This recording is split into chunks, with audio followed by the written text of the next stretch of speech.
할렐루야, 여러분 안녕하십니까? 하나님과 함께하는 행복한 시간, 오늘 말씀 묵상 함께 하도록 하겠습니다. 오늘 우리에게 주시는 하나님의 말씀은요, 하박국 2장 12절로 20절 말씀입니다. 하박국 2장 12절로 20절 말씀 함께 읽겠습니다. 피로 성읍을 건설하며 불의로 성을 건축하는 자에게 화 있을진저, 민족들이 불탈 것으로 수고하는 것과 나라들이 헛된 일로 피곤하게 되는 것이 만군의 여호와께로 말미암이 아니냐. 이는 물이 바다를 덮음같이 여호와의 영광을 인정하는 것이 세상에 가득함이니라. 이웃에게 술을 마시게 하되 자기의 분노를 더하여 그에게 취하게 하고 그 하체를 드러내려 하는 자에게 화 있을진저, 네게 영광이 아니요 수치가 가득한즉 너도 마시고 너의 할례 받지 아니하는 것을 드러내라. 여호와의 오른손의 잔이 네게로 돌아올 것이라. 더러운 욕이 네 영광을 가리리라. 이는 네가 레바논의 강포를 향한 것과 짐승을 죽인 것, 그 사람의 피를 흘리며 땅과 성읍과 그 안의 모든 주민에게 강포를 향한 것이 네게로 돌아오리라. 새긴 우상은 그 새겨 만든 자에게 무엇이 유익하겠느냐. 부어 만든 우상은 거짓 스승이라. 만든 자가 이 말하지 못하는 우상을 의지하니 무엇이 유익하겠느냐. 나무에게 깨라 하며 말하지 못하는 돌에게 일어나라 하는 자에게 화 있을진저, 그것이 교훈을 베풀겠느냐. 보라, 이는 금과 은으로 입힌 것인즉 그 속에는 생기가 도무지 없느니라. 오직 여호와는 그 성전에 계시니 온 땅은 그 앞에서 잠잠할지니라 하시니라. 아멘. 하박국은 유다 안에 율법이 해이해지고 폭력과 억압이 가득한 모습을 보고 하나님 앞에 탄식하며 부르짖습니다. 이 하나님은 바빌론의 군대를 일으켜 유다를 심판하실 것이라고 말씀하셨지요. 하박국은 하나님께 악한 유다를 심판하기 위해서 더 악한 바벨론을 사용하시는 것이 합당한가를 묻습니다. 하나님은 하박국에게 묵시를 명백하게 기록하라고 명령하시고 반드시 성취될 약속을 믿고 신실하게 살아갈 것을 권면하십니다. 그리고 악인들에게 화가 있을 것을 분명히 말씀하셨지요. 하나님은 세 번째로 피로 성읍을 건설하며 불의로 성을 건축하는 자에게 화가 있을 것이라고 말씀하셨습니다. 견고하게 건축된 성읍은 백성들에 대한 부당한 폭력에 의해 흘려진 채 피 위에 세워진 것임을 보여줍니다. 바빌론은 수많은 백성들을 착취해서 견고하고 웅장한 성읍을 쌓았지만은 결국 모두 불타 없어질 것이기에 헛된 것입니다. 불의한 폭력과 부당한 피에 세워진 성읍이 불타고 무너져 내릴 때에 물이 바다를 덮은 같이 여호와의 영광을 인정하는 것이 세상에 가득하게 될 것이라고 말씀하셨습니다.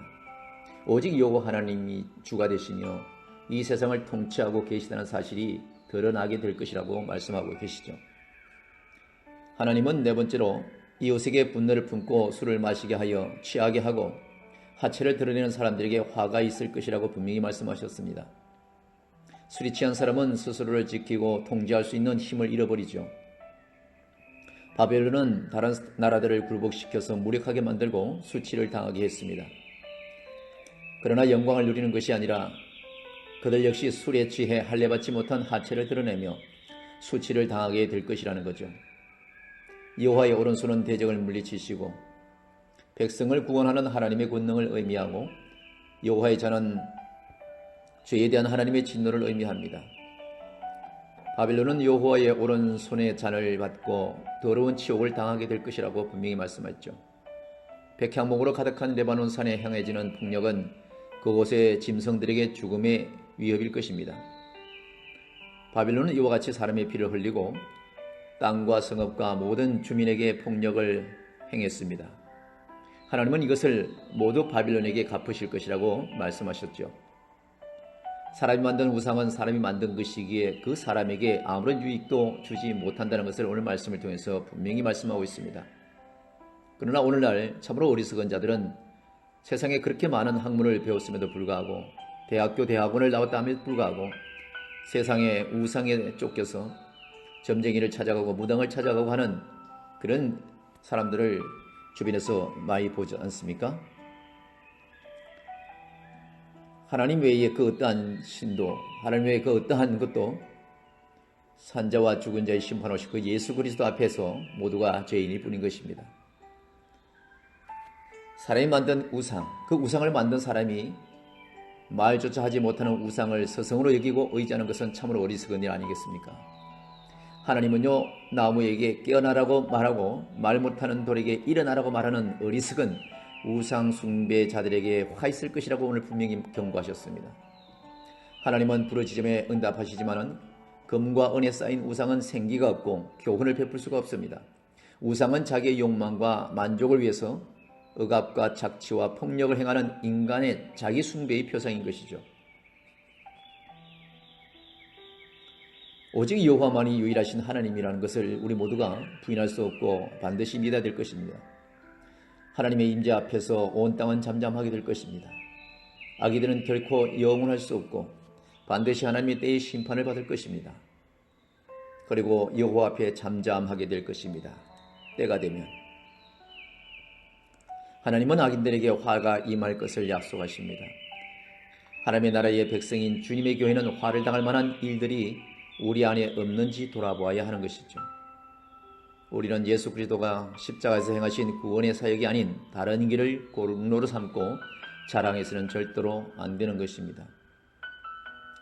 필요에 넘치는 넓은 땅에 큰 건물을 짓고 사람들을 한 곳에 많이 모으는 것으로 하나님의 영광을 드러내려고 하지 않아야 하는 것입니다. 그 건물이 건축되는 동안 사람의 욕망과 탐심이 들어가고 불의한 방법이나 부당하게 얻은 재물이 끼어 들어간다면 결국 그 일을 통해 교회는 영광을 얻는 것이 아니라 수치를 당하게 될 것입니다. 또한 교회 안에서 크고 작은 권력 관계를 형성하고 이를 위해 누군가를 억압하거나 수치를 주거나 부당한 요구하는 일도 결코 있어서는 안 됩니다. 마지막으로 교회 안에서 사람이나 물건이 우상이 되어서는 안 된다는 거죠. 교회가 예수 그리스도의 말씀과 성령의 통치를 따르는 것이 아니라 몇 사람에 의해 좌지우지되는 것도 우상 숭배와 다를 바가 없다는 것이죠. 교회가 크면 클수록 그곳에 관련자가 주인이 되고 그곳에 재직회가 주인이 되는 그런 모습들을 보면서 정말로 주님이 그곳에 계신지 안 계신지 참으로 아이러니할 때가 참으로 많습니다.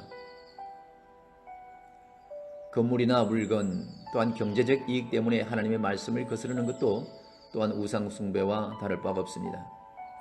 주님의 교회가 화 있는 자들의 모습이 아니라 그리스도 안에서 새롭게 된 존재에 합당한 모습으로 세워지기를 바라야 된다는 것이죠.